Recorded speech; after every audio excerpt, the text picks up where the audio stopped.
তো আমরা এখন রূপসা ব্রিজে উঠতেছি। এখান থেকে আমাদের মূল রূপসা ব্রিজটা শুরু। এই যে রূপসা ব্রিজ, আমরা এখন রূপসা ব্রিজের প্রথমে উঠলাম। আমাদের এই খুলনা বিভাগের ভিতরে আমাদের দুইটা ব্রিজ আছে খুব সুন্দর। একটা হচ্ছে এই যে রূপসা ব্রিজ, যেটা আমরা অনেক আগে থেকে পরিচিত এবং সর্ববৃহত্তম ব্রিজ আমাদের খুলনা বিভাগের ভিতরে।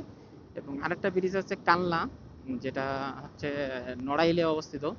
তো ওই ব্রিজের কথা বলবো না, কারণ ওটা আবেগ ঘনপূর্ণ একটা ব্রিজ না। আমাদের খুলনা বিভাগের ভিতরে, আমাদের খুলনা ডিস্ট্রিক্টে আমাদের এই ব্রিজটা খুবই আমাদের আবেগ ঘন এবং একটা ভালোবাসার জায়গা।